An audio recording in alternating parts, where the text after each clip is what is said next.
The alarm did not sound like anything I had ever heard before, and I had heard every alarm this station owned. It was not a siren, it was a scream, deep and layered, coming through the walls themselves, and the floor under my boots trembled with it. I dropped my tray of tools and grabbed the edge of the counter as the lights flipped from white to a pulsing red that painted the whole maintenance bay like blood. My name is Leo Carter, and I was just a technician. I fixed air filters and patched leaking pipes on a trade station wedged between human space and the territory of the Karathi Empire, a species that towered over us, built like walking storms, with claws that could open a hull like paper. We were guests here, careful guests, quiet guests. Nobody wanted trouble with the Karathi, and nobody, ever, wanted trouble with their queen. I heard boots pounding down the corridor outside my bay, dozens of them, heavy and fast. Then I heard something worse. I heard silence. Karathi soldiers do not run in silence. They shout orders. They growl warnings. They fill a hallway with noise so you know exactly where danger is coming from.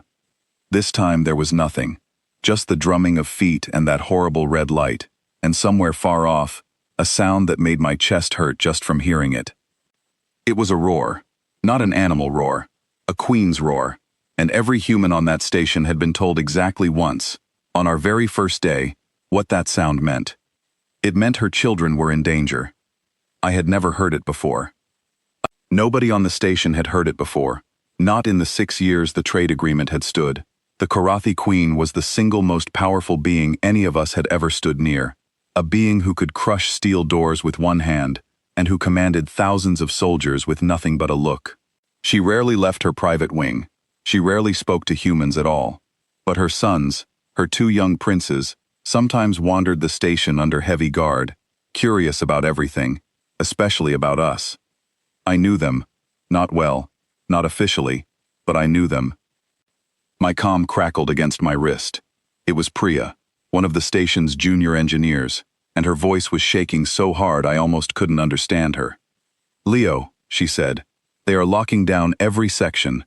The princes are gone." "Gone," I repeated, my mouth suddenly dry. "Gone how?" "Nobody knows," she said. One minute they were in the royal nursery with 6 guards outside the door. The next minute the guards heard nothing, saw nothing, and the room was empty. The queen is losing her mind. She already put 3 guards into medical for asking her to calm down. I felt cold all the way through. 3 guards, just for asking her to calm down. And these were not weak men. Karathi guards were built like small mountains. "Stay where you are," Priya said. "She is sweeping every level. Nobody move until she passes." I did not stay where I was. I do not know why. Maybe it was foolishness. Maybe it was something quieter than that. Some feeling I could not name at the time, sitting low in my stomach like a stone. All I knew was that somewhere in my mind, a memory kept surfacing, over and over, refusing to let me stand still. 3 days earlier, I had been working a double shift in the crew lounge, repairing a ventilation unit that fed both the human sector and the edge of Karathi territory. It was late, almost everyone had gone to their bunks. I had sat down on the old couch in the corner to eat a ration bar and rest my back for 5 minutes, and that was when the door had hissed open on its own, because someone too small to trigger the sensor properly had been standing in front of it. 2 young Karathi had walked in, small by their standards, still taller than me, with soft violet skin instead of the deep gray of adults, and eyes too big for their faces. The princes. I recognized them instantly, because everyone did. Nobody else on this station had violet skin. They should not have been unescorted. I remember thinking that clearly, even as they crossed the room toward me, with a strange, hesitant curiosity, sniffing the air, tilting their heads at the human food wrapper in my hand. I did not know the protocol for royalty wandering into a maintenance lounge alone. I did not know if I was supposed to alert someone, or bow, or run, so I did the only thing that felt natural. I offered them a piece of my ration bar. They ate it like they had never tasted anything so strange and wonderful in their lives.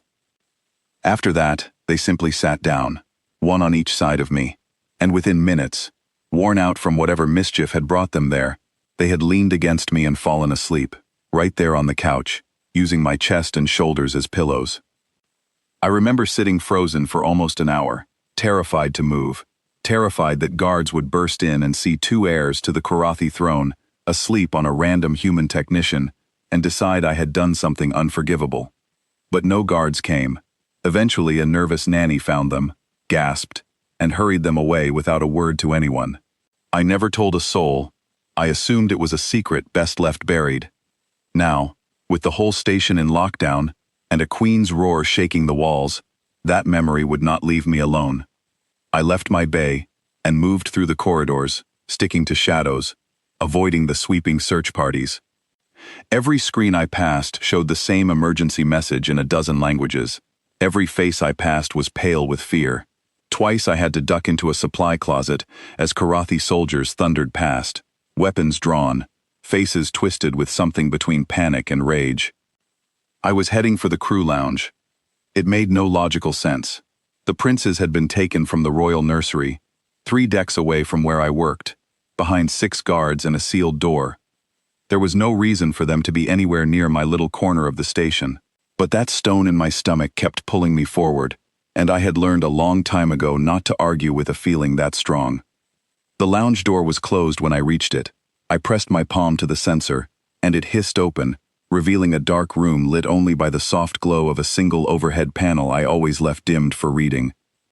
And there they were, both of them, curled together on the same old couch, tucked against a pile of spare uniforms someone had left folded there, fast asleep, breathing slow and even, completely unaware that half the station was tearing itself apart searching for them. My knees nearly gave out with relief. I stepped closer, careful not to make noise, and that was when I understood something I had missed the first time. They were not just near the couch. They were pressed against the exact spot where I usually sat, against the fabric that still smelled like me because I spent so many hours there during my shifts. They had come looking for that spot on purpose. I did not have time to think further, because the lights in the corridor outside suddenly dimmed as something massive blocked them. The door was still open behind me, and filling it, ducking her head to fit through the frame, was the queen herself. I had seen images of her before, official portraits meant to remind everyone of Karathi's strength, but nothing had prepared me for the reality. She was enormous, her gray skin marked with deep ceremonial ridges, her eyes glowing faintly with a light that seemed to come from somewhere far angrier than simple vision. Her breathing was heavy and sharp, and the air around her felt charged, like the moment before a storm breaks. She saw her sons. For one terrible second, I thought she was going to destroy the room, and me with it, in pure released fury, her claws flexed, her whole body tensed, a low sound built in her throat that I felt in my bones more than heard. Then her eyes moved to me, standing frozen beside the couch, hands raised, empty, unarmed, clearly not a threat, and clearly not someone who had dragged her children anywhere against their will. The sound in her throat did not stop. It changed. She stepped into the room, and I forced myself to stay perfectly still, remembering every piece of advice I had ever been given about staying calm around large, powerful creatures. Do not run. Do not make sudden movements. Do not look like prey. She crossed the small space in 2 strides and knelt beside the couch, and the couch groaned under even that careful weight. Her enormous hand hovered over her sleeping sons, not touching them yet, simply hovering, trembling slightly, as though she needed one more second to convince herself they were real and unharmed. Then she touched them, gently. So gently it did not match anything I had imagined about Karathi's strength, and both princes stirred, blinking awake, confused for a moment, before recognizing their mother and reaching for her without any fear at all. The tension in the room did not vanish, but it changed shape, becoming something quieter, something almost unbearably soft after the violence I had expected. The younger prince yawned and pointed at me. He said something in their language, quick and sleepy, and the older one nodded and added a few words of his own. I did not understand a syllable, but I understood the gesture. They were talking about me. The queen's head turned toward me again, and this time there was something different in her glowing eyes. Not fury, something closer to disbelief. A voice came from a translation device clipped to her collar, flat and mechanical, but carrying every ounce of her intensity anyway. "You are the one," she said. It was not a question. I did not know what to say, so I told the truth, my voice shaking more than I wanted it to. They came into the lounge a few nights ago, I said. I did not know they were not supposed to be there. I gave them food. They fell asleep. I did not tell anyone, because I was afraid I would get in trouble for it. The queen studied me for a long moment. Behind her, I could hear more footsteps arriving, guards finally catching up, but none of them entered the room. They stood in the corridor, staring in through the open door, clearly as stunned as I was that their queen was kneeling quietly beside a couch instead of tearing the station apart. "Why did they choose you?" she asked. "I do not know," I admitted. "I think it was because I was not afraid of them the way everyone else is. I did not bow or run. I just treated them like tired kids who needed a place to rest." Something shifted in her expression, something I could not fully read on a face so different from my own, but it did not feel dangerous anymore. If anything, it felt tired, in a way that had nothing to do with physical exhaustion. "My sons are the future of my people," she said. "Everyone who approaches them wants something: loyalty, position, favor. They are never simply children to anyone but me." She looked down at them again, at the way they had already curled back into her, one small hand fisted in the fabric near her shoulder, completely at peace, despite the chaos that had just filled the corridor outside. "Except to you," she finished quietly. I did not know how to respond to that, so I said nothing, and for once, silence felt like the right choice. She rose slowly, gathering both boys against her without waking them fully, and they murmured sleepy protests before settling against her shoulder, clearly far more comfortable there than anywhere else on the station. She turned toward the door, then paused, looking back at me one more time.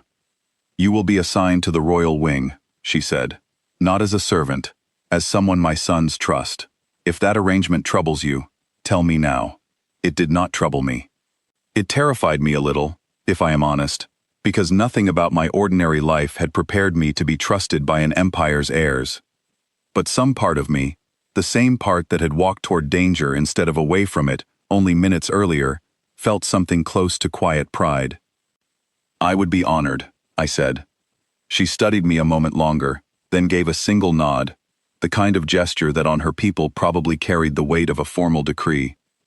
Then she carried her sons out through the corridor, past a crowd of soldiers who parted for her without a sound, all of them staring at me as she passed, as though they could not quite believe what they had just witnessed.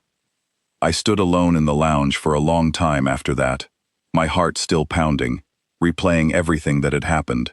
Outside, the red emergency lights finally shut off, one section at a time, the alarm fading into silence as word spread that the princes were safe.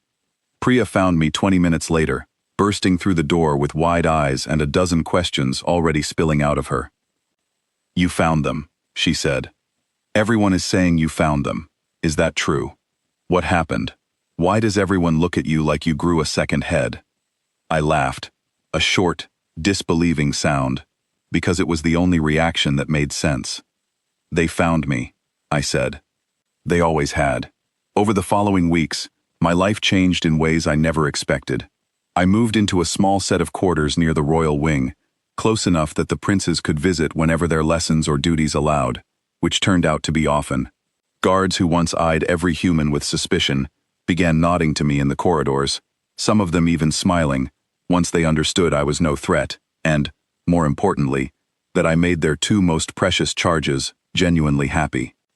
The queen herself remained distant in public, formal and composed, exactly as an empire's ruler should be. But sometimes, in quieter moments, when her sons dragged me along to some garden or observation deck, she would watch us with an expression I slowly learned to recognize. It was not suspicion.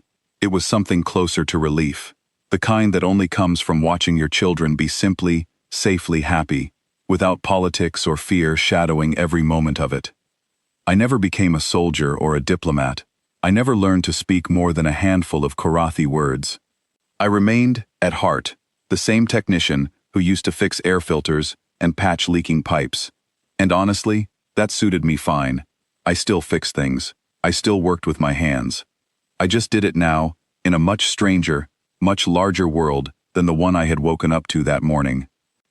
Sometimes, late at night, The two princes still wandered into whatever room I was resting in, climbed up beside me without a word, and fell asleep listening to my heartbeat, just as they had that very first night in the crew lounge. And every time it happened, I thought about how close that quiet, ordinary moment had come to being buried and forgotten, dismissed as nothing more than two curious children falling asleep on a stranger. Instead, it had become the moment an empire's rage turned, in an instant, into something gentler than anyone on that station had ever seen from their queen. I do not know what the Korathi word is for the feeling that fills a room when the most powerful being anyone has ever met kneels down beside a worn-out couch just to make sure her children are safe. But I know what it looked like. I know what it felt like to stand in the middle of it, an ordinary human with nothing to offer but calm and kindness, and somehow become the one thing that fear could not touch. And every time those two sleepy princes climbed up beside me, trusting me completely, without asking for anything in return, I understood exactly why their mother had chosen, in that single unbearable moment of fury and love, to let her rage go quiet. Because sometimes, in a galaxy full of power and armies and thrones, the only thing anyone truly wants for their children is somewhere safe to rest. And on that station, for reasons I still cannot fully explain, that somewhere safe turned out to be me.